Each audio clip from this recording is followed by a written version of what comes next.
हाँ तो बच्चों देखिए, सीबीएसई क्लास 12 हिंदी कोर यानी 302 कोड जो है उसकी पुस्तक है आरओ पाठ 12 जैनेन्द्र कुमार द्वारा लिखा हुआ।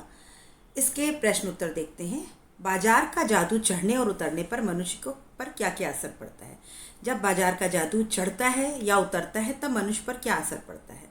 बाजार का जादू चढ़ने पर मनुष्य बाजार की आकर्षक वस्तुओं के मोह जाल में फंस जाता है।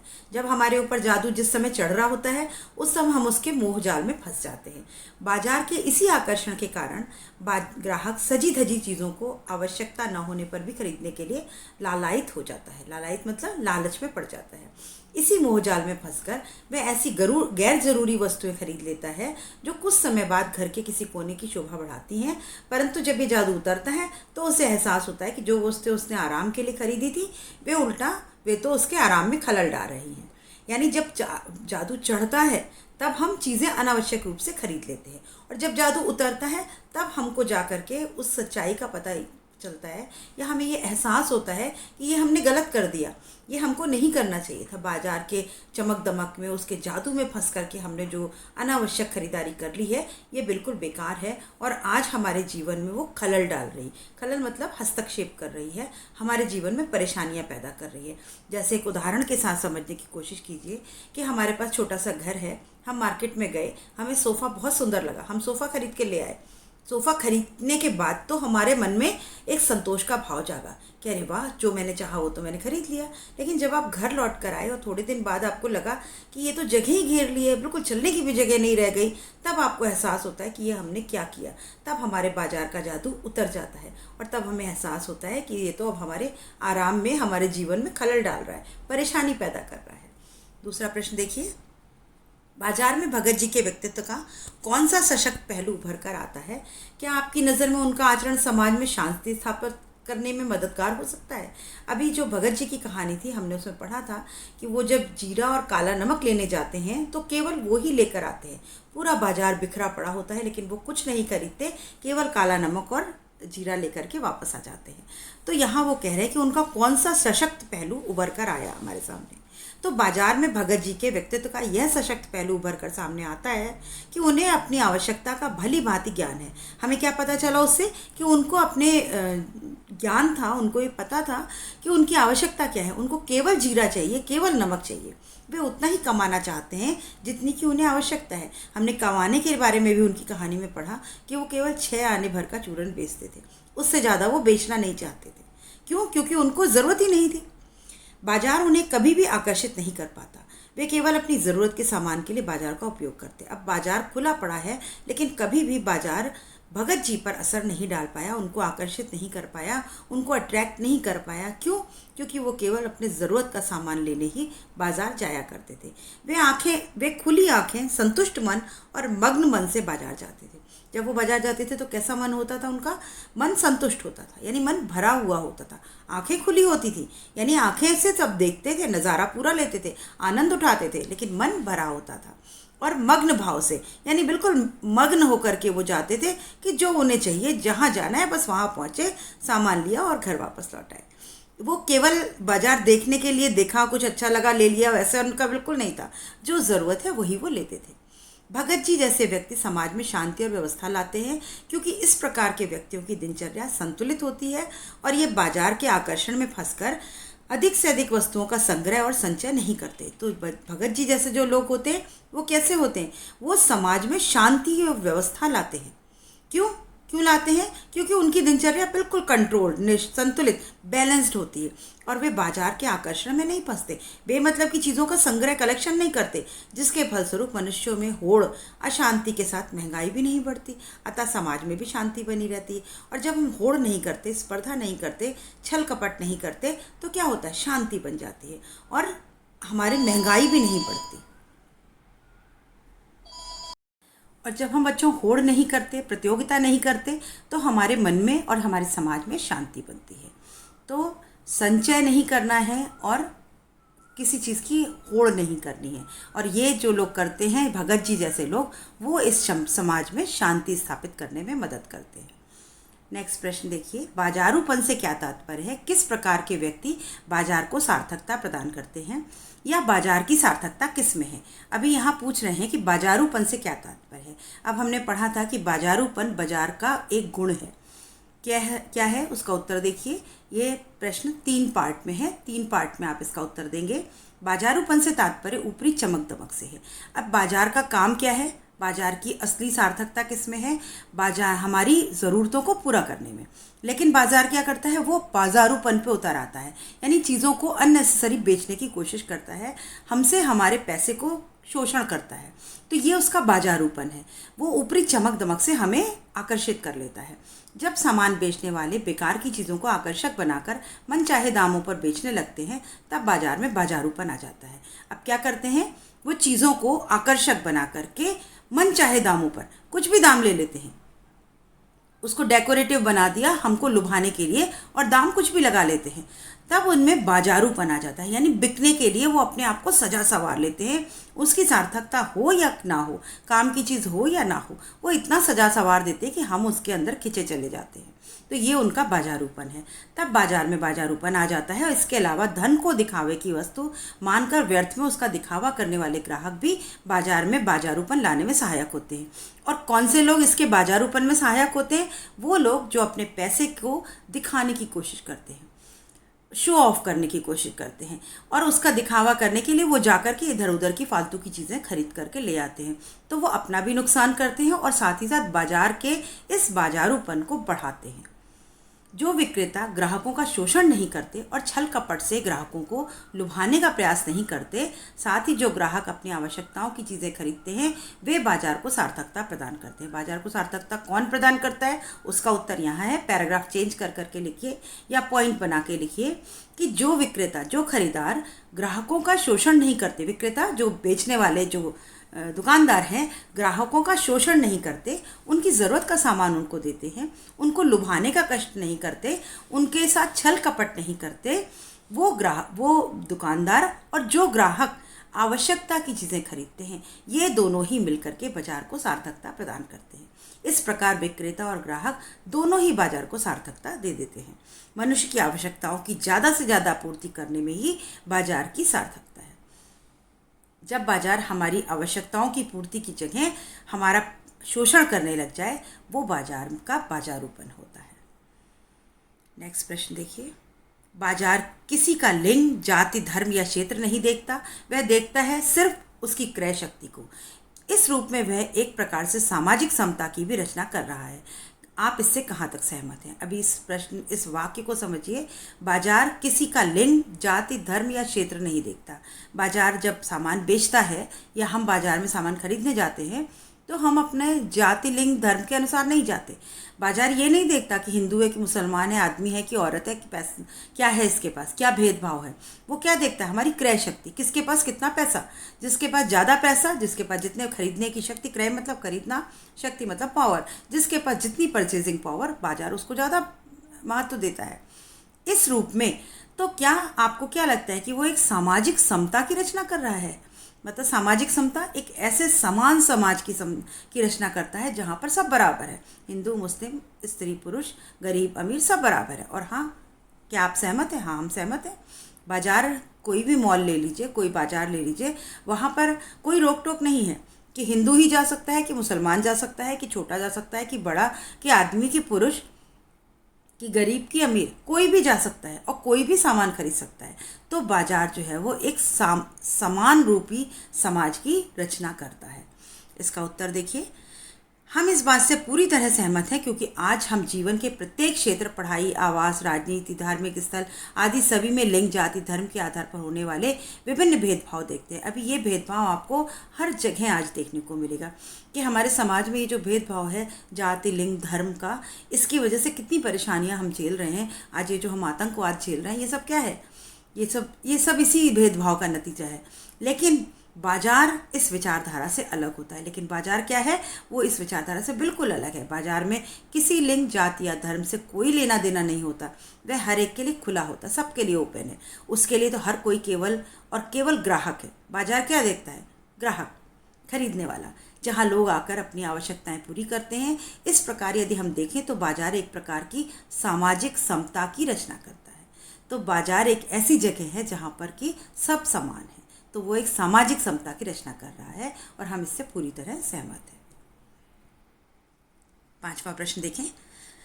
आप अपने तथा समाज के कुछ ऐसे प्रसंगों का उल्लेख करें जब पैसा शक्ति के परिचायक के रूप में प्रतीत हुआ, जब पैसे की शक्ति काम नहीं आई। अभी पैसा क्या है? पैसा ऐसी चीज़ है कि हो तो भी बुरा, ना हो तो भी बुरा। तो आपको ऐसे 2 उदाहरण लिखने हैं कि जब पैसा शक्ति के परिचायक के रूप में, कई बार ऐसा होता है हमारा कोई काम नहीं बन पाता और हम पैसा खर्च करते हैं और हमारा काम बन जाता है, तो पैसे की शक्ति का परिचायक हुआ कि पैसे में तो पावर है, उसने देखो काम करा दिया।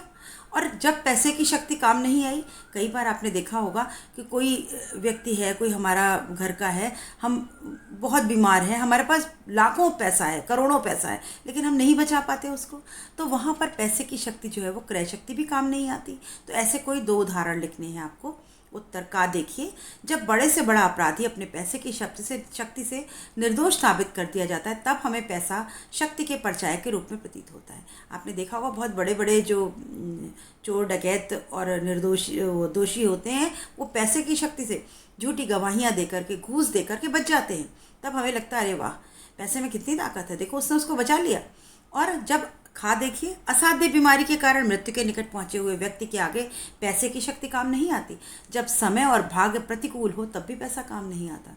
अब समय और भाग्य, कभी समय हमारे प्रतिकूल मतलब हमारे अनुकूल ना हो, हमसे विरुद्ध हो, तब पैसा भी काम नहीं आता। अभी मनुष्य जो है वो कोई हमारा संबंधी बिस्तर पे पड़ा है तो डॉक्टर भी कह देता है, हम लाखों रुपए लेके खड़े हो तो भी डॉक्टर कह देता है अब तो केवल दुआ ही काम आएगी, अब हम कुछ नहीं कर सकते, भगवान ही करेगा जो करेगा। तो उस समय हमें लगता है ये पैसा भी बेकार है, इसकी कोई क्रय शक्ति नहीं, इसके पास कोई पावर नहीं, कि आज पैसा होते हुए भी हम अपने आदमी को नहीं बचा पा रहे। तो पैसे के पर उसकी शक्ति का परिचायक और उसकी शक्ति बेकार होना, ये कोई भी 2 उदाहरण आप इस तरह से लिखकर इसको एक्सप्लेन कर सकते हैं। प्रश्न 6 देखिए, बाजार दर्शन पाठ में बाजार जाने या ना जाने के संदर्भ में मन की कई स्थितियों का जिक्र आया है। आप इन स्थितियों से जुड़े अपने अनुभवों का वर्णन कीजिए। अभी यहाँ पर बाजार जाने पर हमारे मन की में कुछ स्थितियाँ होती हैं, मन खाली होना, मन खाली ना होना, मन बंद होना और मन में नकार होना। ये 4-5 पॉइंट हैं जिनको कि समझना है और एक्सप्लेन करके लिखना है। आप अपने अनुभवों के साथ वर्णन करना है आपको। अभी ये हमने पाठ पढ़ते समय इसके बारे में पढ़ा था, फिर से देखते हैं। मन खाली होना, मन खाली होने का क्या अर्थ है? जब मैं केवल यूं ही घूमने की दृष्टि से बाजार जाती हूँ तो ना चाहते हुए कई सारी महंगी चीज़ें खरीद के ले आती हूँ। बाद में पता चलता है इन वस्तुओं की वास्तविक कीमत तो बहुत कम है और मैं केवल उनके आकर्षण में फंसकर इन्हें खरीद लाई। कई बार ऐसा होता है, हम जाते हैं सामान, कुछ हमारे मन खाली मतलब हमारे अंदर इच्छाएं हैं, बहुत अभाव है, मन कर रहा है, बस मन कर रहा है, कुछ ज़रूरत है या नहीं है, बस हमारा मन करता है और हम महंगी महंगी चीज़ें खरीद के ले आते हैं। जब हम घर आते हैं तो लगता है ये तो बिल्कुल बेकार ले आए, हम कितनी महंगी ले आए, इससे तो सस्ती चीज़ और भी बड़ी अच्छी मिल जाती। तब हम उसके आकर्षण में फंस जाते हैं और ख़रीद लाते हैं। तो ये कौन सी स्थिति है? मन का खाली होना। दूसरी स्थिति देखिए, मन खाली ना होना। एक बार मुझे बाजार से एक लाल रंग की साड़ी खरीदनी थी तो मैं सीधे साड़ी की दुकान पर पहुंची। उस दुकान में अन्य कई तरह के परिधान मुझे आकर्षित कर रहे थे, किंतु मेरा विचार पक्का होने के कारण मैं सीधे साड़ी वाले काउंटर पर पहुंची और अपनी मनपसंद साड़ी खरीदकर बाहर आ गई। मन खाली ना होना या मन भरा होना, ये दोनों ही एक ही बात है कि हमारा मन खाली नहीं है या हमारा मन भरा हुआ है। जब हमारे मन में मन भरा है, कोई एक चीज़ की आवश्यकता है, तो हम आवश्यकता अनुसार अपने बाजार में जाते हैं, उस दुकान पर पहुंचते हैं और वो सामान खरीद कर वापस आ जाते हैं। हम बाहर की और दुनिया की चीज़ों में आकर्षित नहीं होते। तो ये कौन सा स्थिति है? हमारे मन का खाली ना होना या हमारा मन भरा होना। मन बंद होना, कभी कभी जब मन बड़ा उदास होता है तब बाजार की रंग बिरंगी वस्तुएं भी मुझे आकर्षित नहीं करती, मैं बिना कुछ लिए ही यूं ही घर चली आती हूँ। मन का बंद हो जाना यानी इच्छाओं का समाप्त हो जाना। कई बार ऐसा होता है, हम मार्केट जाते हैं और हमारा मन अच्छा नहीं है, कुछ हम दुखी हैं, किसी बात से परेशान हैं, तो बाजार की सुंदर चीज़ें भी हमें आकर्षित नहीं करती, हमें सुख नहीं देती। हमें अपने हमारा दुख इतना बड़ा होता है कि हमें वो कुछ अच्छा नहीं लगता और हम बिना कुछ खरीदे घर चले आते। तो ये स्थिति कौन सी है? मन का बंद होना यानी हमारी इच्छाओं का ख़त्म हो जाना। मन में नकार होना, नकार मतलब ना, मैं नहीं लूँगा। एक बार मेरे पड़ोसी ने मुझे चाइनीज़ वस्तुओं के बारे में कुछ इस तरह समझाया कि मेरे मन में उन वस्तुओं के प्रति एक प्रकार की नकारात्मकता आ गई।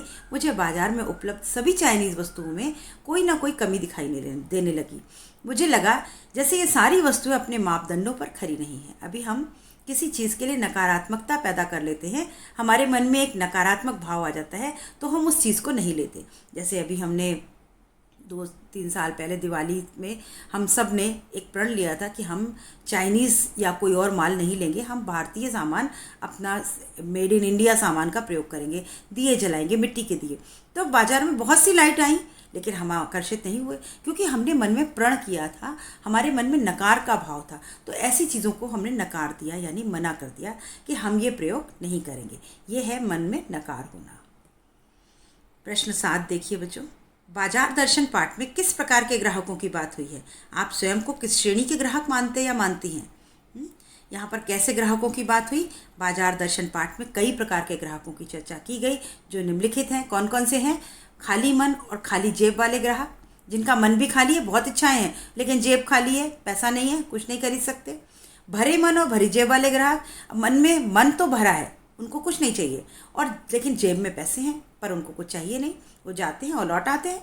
परचेजिंग पावर का प्रदर्शन करने वाले ग्राहक, कुछ ऐसे ग्राहक होते हैं जिनके पास पैसा बहुत होता है, उनकी बहुत परचेजिंग पावर होती है और वो दिखावे के लिए सामान खरीदते हैं, ऐसे भी ग्राहक होते हैं। बाजारूपन बढ़ाने वाले ग्राहक, ऐसे भी ग्राहक होते हैं जो बाजार का बाजारूपन बढ़ा देते हैं, मतलब बेमतलब में जाके अनावश्यक चीज़ें खरीद के आ जाते हैं, तो बाजार का बाजारूपन बढ़ जाता है, बाजार जीत जाता है।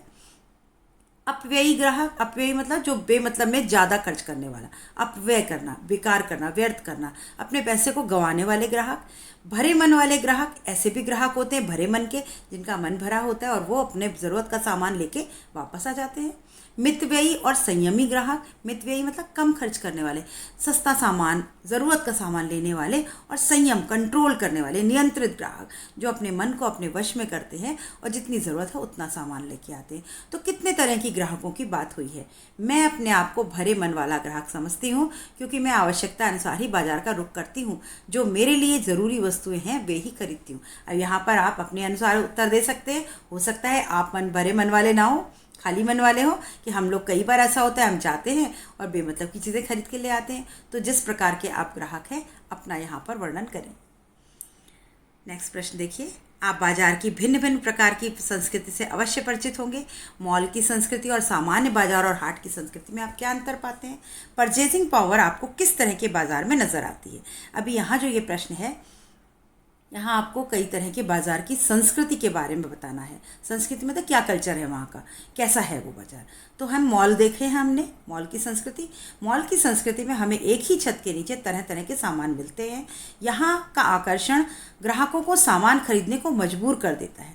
इस प्रकार के ग्राहकों के बाज़ारों के ग्राहक उच्च और उच्च मध्यम वर्ग से संबंधित होते हैं। अब मॉल में ज़्यादातर मॉल में कौन जाता है? जो हाई क्लास सोसाइटी है या अपर मिडिल क्लास के लोग जो होते हैं, उच्च मध्य वर्ग के लोग, जिनके पास पैसा है, इच्छाएं हैं, क्रय शक्ति है, वो लोग मॉल में जाते हैं। जिनकी क्रय शक्ति कम है या लोअर क्लास के लोग जो हैं वो मॉल में नहीं जाते, वो अपना ज़रूरत का सामान छोटे बाज़ारों से खरीदते हैं और घर चले जाते हैं, क्योंकि उनके पास पैसा बर्बाद करने को नहीं है। उनके पास पैसा उनकी ज़रूरतों को ही पूरा नहीं कर पाता। कितने लोग ऐसे हैं दुनिया में जो केवल 2 वक्त की रोटी के लिए ही कमा पाते हैं। तो ये मॉल की संस्कृति किसके लिए है? उच्च वर्ग के लिए और उच्च मध्य वर्ग के लिए। सामान्य बाजार में लोगों की आवश्यकता अनुसार चीज़ें होती हैं। यहाँ का आकर्षण मॉल संस्कृति की तरह नहीं होता। वहाँ पे बाजार में चीज़ें सजा के नहीं लगाई होती, बस चीज़ें होती हैं।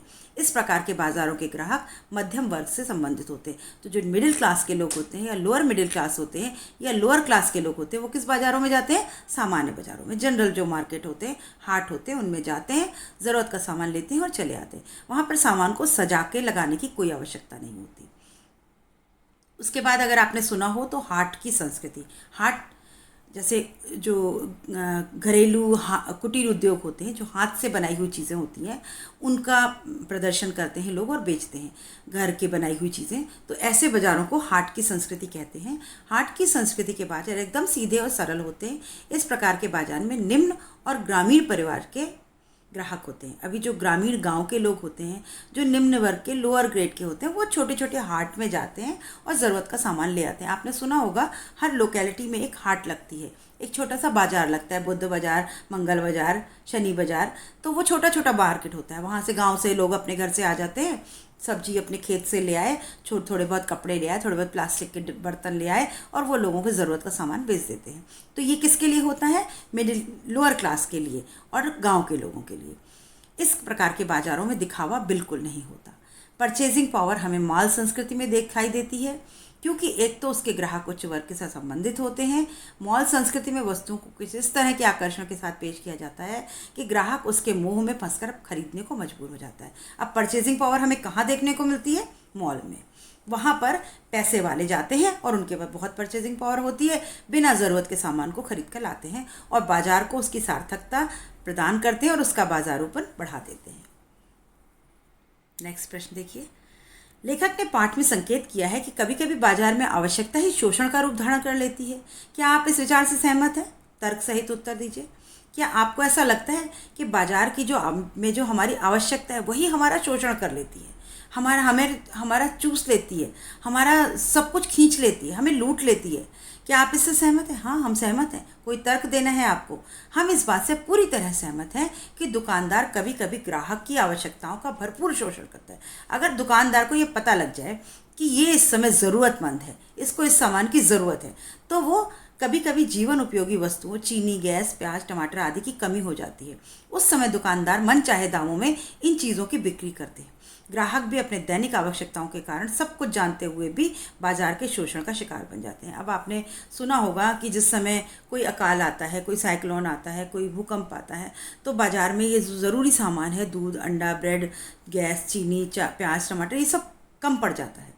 तब दुकान वाले क्या करते हैं? उनको पता है कि लोगों का काम इसके बिना नहीं चलेगा, तो वो दाम बढ़ा देते हैं और दाम बढ़ाकर बेचते हैं। उनके पास सामान है लेकिन फिर भी वो उसको महंगे दामों पर बेचते हैं। क्यों? क्योंकि उनको पता है कि ग्राहक इस समय ज़रूरत में है और उसकी ज़रूरत का फ़ायदा वो उस समय उठा सकते हैं। और ग्राहक भी मजबूर हो जाता है, उसको क्योंकि ज़रूरत है तो वो 10 रुपये की चीज़ को 20 रुपये में भी खरीद के लाता है। और इस प्रकार से हम सब कुछ जानते हुए भी शोषण हमारा होता है और हम उस शोषण के शिकार हो जाते हैं।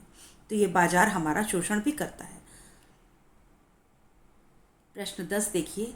स्त्री माया न जोड़े, यहाँ माया शब्द किस ओर संकेत कर रहा है? स्त्रियों द्वारा माया जोड़ने प्रकृति प्रदत्त नहीं है बल्कि परिस्थितिवश है। वे कौन सी परिस्थितियां हैं जो स्त्री को माया जोड़ने के लिए विवश कर देती हैं? प्रश्न देखिए बच्चों। स्त्री माया न जोड़े, यहाँ माया शब्द किस ओर संकेत कर रहा है? स्त्रियों द्वारा माया जोड़ना प्रकृति प्रदत्त नहीं बल्कि परिस्थितिवश है। वे कौन सी परिस्थितियां हैं जो स्त्री को माया जोड़ने के लिए विवश कर देती हैं? यहाँ पर माया शब्द धन संपत्ति की ओर संकेत करता है। अभी माया का अर्थ है यहाँ धन संपत्ति, पैसा रुपया। स्त्रियां जो हैं वो पैसे रुपए को जोड़ कर रखती हैं। तो यहाँ ये कहा जा रहा है कि ये प्रकृति प्रदत्त नहीं है, मतलब नेचुरल नहीं है, ये परिस्थितिवश है। कुछ परिस्थितियाँ ऐसी होती हैं कि स्त्रियाँ जो हैं वो पैसा रुपया जोड़ने लग जाती हैं। आमतौर पर स्त्रियां माया जोड़ती देखी जाती हैं, परंतु उनका माया जोड़ने के पीछे अनेक कारण होते हैं। अभी औरतों के ये सामान को संग्रह करना, पैसे इकट्ठे करना, इसके पीछे बहुत सारे कारण होते हैं। क्या क्या होते हैं? एक स्त्री के सामने घर परिवार के सुचारू रूप से चलाने की, बच्चों की शिक्षा दीक्षा की, असमय आने वाले संकट की, संतान के विवाह की, रिश्ते नातों को निभाने की जिम्मेदारियाँ आदि अनेक परिस्थितियाँ आती हैं जिनके कारण वे माया जोड़ती हैं। आप लोगों ने घरों में देखा होगा कि मम्मियाँ जो हैं, कभी कोई ज़रूरत आ जाए अचानक और पापा बोलें बैंक नहीं जा सकता, आज पैसे नहीं है, तो मम्मी के पास कुछ ना कुछ पैसे ज़रूर निकल आते हैं। क्यों निकल आते हैं? क्योंकि मम्मियों की आदत है, वो एक स्त्री हैं, उनको पता है कि ऐसी कभी भी कोई भी परिस्थिति आ सकती है कि जब हमें ज़रूरत पड़ जाएगी और हमारे पास जब कोई साधन नहीं होगा तो हमें ये पैसे काम आएंगे। तो वो क्या करती हैं? वो उन पैसों को जोड़ करके रखती हैं। तो स्त्रियों की ये आदत कह सकते हैं या उनकी कुछ परिस्थितियाँ ऐसी हैं, क्योंकि पुरुष हमारा समाज जो है वो पुरुष प्रधान समाज है, पुरुष कमाता है। औरतें कमाने नहीं निकलती थी घर से। आज के ज़माने की बात नहीं है, पुराने ज़माने की बात है। आज लड़कियां नहीं जमा करती, उनको पता है कि उनको पर्स में पैसे रखने की भी ज़रूरत नहीं, क्योंकि हम कैशलेस ज़माने में आ गए हैं। लेकिन पहले की स्त्रियां पैसे को जमा करके रखती थी, चीज़ों को इकट्ठा करके रखती थी, क्योंकि उनको लगता था उनके पास बहुत सी जिम्मेदारियाँ हैं, बहुत सी परिस्थितियाँ आ सकती हैं, तब वो उसके काम आएगी। अभी भाषा की बात देखिए बच्चों। विभिन्न परिस्थितियों में भाषा का प्रयोग भी अपना रूप बदलता रहता है। कभी औपचारिक रूप में आती है तो कभी अनौपचारिक रूप में। पाठ में से दोनों प्रकार के तीन तीन उदाहरण छांट कर लिखिए। अभी भाषा औपचारिक और अनौपचारिक दो तरीके की होती है। जैसे किसी बात को हम बिल्कुल शुद्धता के साथ कि कहाँ संज्ञा रखनी, कहाँ कर्ता रखना है, कहाँ क्रिया, कहाँ कर्म, उस तरह से व्याकरण के अनुसार प्रयोग करते हैं, उसको हम औपचारिक भाषा कहते हैं। और अनौपचारिक भाषा बोलचाल की भाषा, जिसमें हम आगे के चीज़ों को पीछे बोल देते हैं, बाद की चीज़ों को पहले बोल देते हैं, वो अनौपचारिक भाषा। तो ऐसे कुछ उदाहरण छांट के लिखने हैं। अभी यहाँ पर उदाहरण पढ़िए, पर आपको हो सकता है कुछ पंक्ति आ जाए और उसमें से औपचारिक शब्द, औपचारिक वाक्य और अनौपचारिक छांटने को आ सकता है। यहाँ पर देखिए, पैसा पावर है, बिल्कुल शुद्ध वाक्य लिखा हुआ है। उधर अनौपचारिक में लिखा है बाजार है कि शैतान का जाल। अभी इसको हम कह सकते हैं बाजार शैतान का जाल है, तब ये औपचारिक होता। लेकिन अनौपचारिक बाजार है कि शैतान का जाल। औपचारिक में देखिए, बाजार में एक जादू है, एक बार की बात कहता हूँ। अभी एक बार की बात कहता हूँ, बाजार में एक जादू, बिल्कुल शुद्ध वाक्य लिखे हुए हैं। दूसरी तरफ अनौपचारिक में उस महिमा का मैं कायल हूँ, मैं उस महिमा का कायल हूँ, ये लिखा जा सकता था। लेकिन उस महिमा का मैं कायल हूँ, पैसा उससे आगे होकर भीख मांगता है। या हम कैसे लिख सकते थे, पैसा आगे बढ़कर भीख मांगता है। लेकिन हम बोलचाल की भाषा में शब्दों को आगे पीछे कर लेते हैं। तो ये अनौपचारिक बोलचाल की भाषा। औपचारिक जिसको कि हम लिखते हैं, जो लिखित रूप है भाषा का, वो औपचारिक भाषा कहलाती है। तो कहीं आपके पास कुछ वाक्य आए और उसमें से आपको छांट कर लिखना पड़े तो आप इसको लिख सकते हैं। नेक्स्ट प्रश्न देखिए, पाठ में अनेक वाक्य ऐसे हैं जहां लेखक अपनी बात कहता है। कुछ वाक्य ऐसे हैं जहां वह पाठक वर्ग को संबोधित करता है। सीधे तौर पर पाठक के संबोधित करने वाले 5 वाक्यों को छांटिए और सोचिए कि ऐसे संबोधन पाठक से रचना पढ़वा लेने में मददगार होते हैं। अभी यहाँ लेखक कुछ बात तो खुद कहता है और वो कुछ बात पाठकों को संबोधित, हम रीडर्स को बात करता है। क्या? पानी भीतर हो, लू का लूपन व्यर्थ हो जाता है। लू में जाना तो पानी पी कर जाना। बाजार आमंत्रित करता है कि आओ मुझे लूटो और लूटो, परंतु पैसे की व्यंग शक्ति की सुनिए, कहीं आप भूल ना कर बैठिएगा, है ना। तो अभी यहाँ पर क्या हुआ, पानी भीतर हो, लू का लूपन व्यर्थ हो। ये पाठक अपने आप से बात कर रहा है, स्वयं से। वो कह रहा है अगर हम पानी अंदर पी लें तो लू का लूपन, जो लू लगती है बाहर निकलकर, जो गर्मी के थपेड़े लू लगती है, वो व्यर्थ हो जाता है। अगर आप पानी पीकर घर से निकलें गर्मी में तो आपको गर्मी जो है वो उसका असर नहीं होता। लू में जाना तो पानी पीकर जाना, ये बात सीधे पाठकों से कही है, हमसे कह रहा है वो कि जब भी आप बाहर निकलना तो लू में तो पानी पीकर निकलना। फिर वो तीसरा वाक्य देखिए, बाजार आमंत्रित करता है कि आओ मुझे लूटो और लूटो। ये बात वो अपने आप से कह रहा है, अपनी बात कह रहा है कि बाजार जो है वो कैसा है, ये आमंत्रण देता है कि आओ मुझे लूटो। चौथे वाक्य में वो कह रहा है परंतु पैसे की व्यंग शक्ति सुनिए। अब वो पाठकों से कह रहा है कि आप सुनिए कि पैसे में कितनी व्यंग शक्ति होती है। पांचवें वाक्य में कहीं आप भूल ना कर बैठिएगा, ये बात भी वो पाठकों से कह रहा है। तो यहाँ पर वाक्य पढ़ करके हमें समझ में आ जाता है कि लेखक खुद से बात कर रहा है, अपनी बात कह रहा है, या पाठकों से वो कुछ कह रहा है। ऐसे वाक्य छांटने को आ सकते हैं। नीचे दिए गए वाक्यों को पढ़िए। पैसा पावर है, पैसे की उस परचेजिंग पावर के प्रयोग में ही पावर का रस है। मित्र ने सामने मनी बैग फैला दिया, पेश की ऑर्डर कोई नहीं लेते। ऊपर दिए इन वाक्यों की संरचना तो हिंदी भाषा की है, लेकिन वाक्यों में एकाध शब्द अंग्रेजी भाषा के आए हैं। इस तरह के प्रयोग को कोड मिक्सिंग कहते हैं, एक भाषा के शब्दों के साथ दूसरी भाषा के शब्दों का मेलजोल। अब तक आपने जो पाठ पढ़े हैं उनमें से कोई 5 उदाहरण चुनकर लिखिए। यह भी बताइए कि आगत शब्दों की जगह उनके हिंदी पर्यायों का ही प्रयोग किया जाए तो भाषा पर संप्रेषणीयता पर क्या प्रभाव पड़ता है। अभी बच्चों, इस प्रश्न को समझने से पहले ये समझ लेते हैं कि कोड मिक्सिंग क्या होती है। आप आजकल कंप्यूटर का ज़माना है, आपको पता है कि कोड लिखना, कंप्यूटर की जो भाषा है वो कोडिंग होती है, और उस कोड को हम समझते हैं तो वो डिकोडिंग हो जाती है। एनकोडिंग मतलब कोड लिखना, उसको समझना यानी डिकोडिंग। तो जब हम किसी एक भाषा में बात कर रहे होते हैं और बीच में हम कोई दूसरी भाषा का प्रयोग करते हैं, उर्दू के शब्द ले आए, अंग्रेजी भाषा का शब्द ले आए, लैटिन का शब्द ले आए, किस लिए? संप्रेषणीयता बढ़ाने के लिए, यानी बात का कम्युनिकेशन इफेक्ट लाने के लिए। जब हम 2 भाषाओं को एक साथ मिला देते हैं तो भाषा का प्रभाव बढ़ जाता है। तो इस बात को कहते हैं कोड मिक्सिंग। जैसे मैं आपसे बात करूं कि बच्चों बहुत अच्छी तैयारी करिएगा और एग्ज़ाम के टाइम पर आप इतना रिवीजन करिएगा कि कम से कम 3 रिवीजन करिएगा, जिससे कि आपका पेपर बहुत अच्छा होगा। अब इस बात में मैंने हिंदी में बात बोला, टाइम, रिवीजन, एग्ज़ाम, ये सब शब्द कौन से हैं, किस भाषा के? हिंदी के नहीं हैं, ये शब्द हैं अंग्रेजी भाषा के। लेकिन ये बात मैंने आपको अंग्रेजी हिंदी मिक्स में बात करी, तो आपके लिए समझने के लिए बहुत आसान है। अब मैं बिल्कुल शुद्ध भाषा में बोलती कि परीक्षा में समय का ध्यान रखिए, पुनरावृत्ति कीजिए, 3 बार पुनरावृत्ति कीजिए, तो आपको परीक्षा में अति उत्तम अंक प्राप्त होंगे। तो ये भाषा संप्रेक्षणीय नहीं है, समझ में आएगी पर बहुत प्रभावित नहीं करती। तो जब हम अपनी बात का प्रभाव डालने के लिए 2 भाषाओं को मिक्स करते हैं तो उसको कहते हैं कोड मिक्सिंग। आई होप समझ में आ गया होगा बच्चों। अभी यहाँ पर आपको कुछ वाक्य लिखने हैं, जैसे उत्तर में यहाँ लिखे हुए हैं, हमें हफ्ते में चॉकलेट खरीदने की छूट थी। अभी यहाँ पर हफ्ता ये उर्दू का शब्द है सप्ताह हमारा हिंदी, यहाँ उर्दू भी प्रयोग किया, और चॉकलेट ये अंग्रेजी का शब्द है। तो हम यहाँ पर मिठाई लिख सकते थे, तो यहाँ चॉकलेट। बाजार है कि शैतान का जाल, अब यहाँ पर बाजार, शैतान का जाल ये सब क्या है, यहाँ पर उर्दू का शब्द है, तो यहाँ पर कोड मिक्सिंग की जा रही है। फिर है परचेजिंग पावर के अनुपात में आया है, परचेजिंग पावर अंग्रेजी का शब्द है और बाकी का शब्द वाक्य जो है वो हिंदी में लिखा हुआ है। चौथा वाक्य देखिए, बचपन के कुछ फ्रॉक तो मुझे अब तक याद है, फ्रॉक अंग्रेजी का शब्द है, हमारे यहाँ फ्रॉक जैसा कोई शब्द नहीं है हिंदी में, हम तो उसको कुर्ता या झबला या कुछ ऐसा शब्द कहेंगे। तो ये शब्द हैं। कुछ शब्द तो बच्चों अब ऐसे हो गए हैं जिनकी हिंदी भी हमें पता नहीं, क्योंकि हम उनको एज इट इज़ याद करते हैं, ऐसे ही बोलते हैं, तो हमको पता ही नहीं है कि उनकी शुद्ध हिंदी एक्चुअली है क्या। तो वहाँ के लोग उम्दा खाने के शौकीन हैं। अभी इस वाक्य में उम्दा शब्द उर्दू का शब्द है, तो यहाँ कोड मिक्सिंग की गई। किसी भी भाषा को समृद्ध बनाने के लिए आगत शब्दों का प्रयोग किया जाता है। आगत मतलब कहीं और से लिए हुए शब्दों का प्रयोग किया जाता है।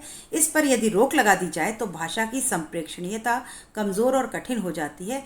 जैसे उदाहरण स्वरूप, यदि ट्रेन को हम हिंदी के पर्याय के रूप में लौह पथ गामिनी कहेंगे तो भाषा में दुरूहता आ जाएगी। अतः कोड मिक्सिंग के प्रयोग से भाषा में सहजता और विचारों के आदान प्रदान में सुविधा रहती है।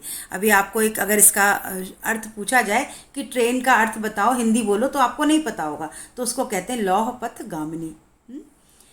तो कोड मिक्सिंग में हमें भाषा में के कम्युनिकेशन में फ़ायदा मिलता है और अच्छा प्रभाव पड़ता है। तो हम इसलिए कोड, और हमारी हिंदी भाषा में जो मानक हिंदी है बच्चों, उसमें बहुत से हिंदी, अंग्रेजी, उर्दू, लैटिन के शब्दों को एज इट इज़ उसको स्टैंडर्डाइज मान लिया गया है, उसको मान्यता दे दी गई है। हम उनको उसी प्रकार से प्रयोग करते हैं। जैसे हिंदी में पाठशाला, विद्यालय शब्द है, लेकिन हम स्कूल को स्कूल लिखते हैं, आधा सा, कामे ऊ की मात्रा और ला, तो स्कूल जो शब्द है वो हमारा मान्यता प्राप्त शब्द है, हम उसको हिंदी में भी प्रयोग करते हैं, उसको कोई गलत नहीं कह सकता। प्रश्न 4 देखिए, नीचे दिए गए वाक्यों के रेखांकित अंश पर ध्यान देते हुए उन्हें पढ़िए। निर्बल ही धन की ओर झुकता है, लोग संयमी भी होते हैं, सब कुछ तो ले जाने को ही जी होता है। ऊपर दिए गए वाक्यों में रेखांकित अंश ही, भी, तो निपात हैं जो अर्थ पर बल देने के लिए इस्तेमाल किए जाते हैं। वाक्यों में इनके होने ना होने और स्थान क्रम बदल लेने से वाक्य के अर्थ पर प्रभाव पड़ता है। जैसे मुझे भी किताब चाहिए, मुझे महत्वपूर्ण है, मुझे किताब भी चाहिए, किताब महत्वपूर्ण है। आप निपात ही, भी, तो का प्रयोग करते हुए 3-3 वाक्य बनाइए। साथ ही ऐसे 2 वाक्यों का भी निर्माण कीजिए जिसमें ये तीनों निपात एक साथ आते हों। अभी बच्चों निपात किसे कहते हैं, इसको समझ लेते हैं। निपात होते हैं वो शब्द जिनका अपना कोई अर्थ नहीं होता, लेकिन उनको वाक्य के समय लगाने पर उनके बात का प्रभाव जो है वो पड़ जाता है। जैसे ही, भी, तो, और, से, ये सब शब्द इस तरह के हैं जो आपने प्रयोग में देखा। अगर हम कहें निर्बल धन की ओर झुकता है, तो निर्बल जिसका बल ना हो वो धन की ओर झुकता है, ये वाक्य, और निर्बल ही धन की ओर झुकता है। जैसे ही उसमें ही लगा दिया तो हम किस पर जोर दे रहे हैं, निर्बल पर जोर देते हैं कि और लोग धन की ओर तो झुकते ही हैं, लेकिन केवल निर्बल ही धन की ओर झुकता है, बाकी लोग धन की ओर नहीं झुकते। यहाँ ही लगाने से हम निर्मल शब्द पर हमने जोर दे दिया। दूसरे वाक्य में सब लोग संयमी भी होते हैं। अब लोग संयमी होते हैं, अगर हम भी का प्रयोग ना करें तो इस वाक्य का अर्थ होगा कि लोगों में संयम होता है, नियंत्रण होता है। लेकिन भी लगाने से क्या हुआ कि और भी गुण होते हैं उनमें। लोग जो हो सच्चे भी होते हैं, ईमानदार भी होते हैं, लेकिन साथ ही साथ संयमी भी होते हैं। तो भी जो है वो निपात है, जो कि वाक्य में शब्दों के प्रयोग होने से बात पर अर्थ या बल देने के काम आता है। तो ऐसे शब्द जिन पर हम बल देना चाहते हैं उनके आगे हम निपात का प्रयोग करते हैं। तीसरा वाक्य देखिए, सभी कुछ तो ले जाने को जी होता है। अभी हम तो को अगर हम हटा दें, सभी कुछ ले जाने को जी होता था, तो क्या क्या अर्थ है इसका कि मेरा सब कुछ ले जाने का मन हो रहा है। लेकिन तो लगाने से क्या हो, सब कुछ तो ले जाने का मन होता था, मतलब मेरा तो मन हो रहा है कि मैं सभी कुछ ले जाऊं। तो यहाँ सब कुछ पर हमने जोड़ दे दिया, तो हम उस बात पर जोड़ देने के लिए हम निपात का प्रयोग करते हैं। तो ऐसे ही आपको वाक्य लिखने हैं, और कोई एक दो वाक्य ऐसे लिखने हैं जिनमें ये तीनों एक साथ आए। देखिए वाक्य देखिए, ही के वाक्य, उन्हें भी आज ही आना था, मैं जल्दी ही सामान मंगवा लूँगा, तुमसे ही मिलना है। अगर आप इनको ही को हटा दें तो वाक्य का अर्थ अलग हो जाएगा। ही लगाते ही वाक्य पर बल आ गया। वैसे ही भी के वाक्य देखिए, आपके साथ यह भी चलेगा, मतलब आप तो चलेंगे, ये भी जाएगा। निरंजन साहब अब भी नहीं समझ पाए, निरंजन साहब समझ नहीं पा रहे, ये भी एक बात है। और अब भी मतलब इतनी देर से समझा रहा हूँ, अब भी नहीं समझ पाए। तुम अभी भी नहीं समझ रहे हो, तुम नहीं समझ रहे हो, तुम अभी भी नहीं समझ रहे, मतलब तुमको इतनी देर से समझा रहा हूँ, समझ नहीं पा रहे हो। यहाँ भी लगाने से बात पर बल हो गया। तो देखिए, माँ ने तुम्हें जो काम करने को दिया था वह कर तो दिया होगा। अब माँ ने तुम्हें कोई काम दिया था, शायद तुमने कर तो दिया होगा, कर लिया ना। तो यहाँ तो जो है वो उस काम पर बल दे रहा है। यानी चश्मा तो था लेकिन संगमरमर का नहीं था। अभी यहाँ चश्मा तो लगा था लेकिन संगमरमर का नहीं था। चश्मा तो था यानी चश्मा लगा हुआ था, लेकिन किसका था, संगमरमर का। वो संगमरमर का नहीं था, कोई और ही चश्मा था। यहाँ चश्मे पर बल है। मेरे पास गहने थे तो सही, लेकिन मैंने पहने नहीं। मेरे पास थे लेकिन मैंने पहने नहीं। अब यहाँ तो लगाने से मेरे पास गहने तो थे मतलब हाँ मेरे पास गहने थे, इस बात पर बल आ गया कि हाँ मेरे पास बहुत सारे गहने थे लेकिन मैंने पहने नहीं। अभी दो वाक्य ऐसे देखिए जिनमें तीनों निपात हैं। आप घर पर ही रुकें क्योंकि माँ भी तो जा चुकी है। आप घर पर रहें, घर पर ही रहें क्योंकि माँ भी तो जा चुकी है, माँ चली गई है, तो आपको घर पर रुकना होगा।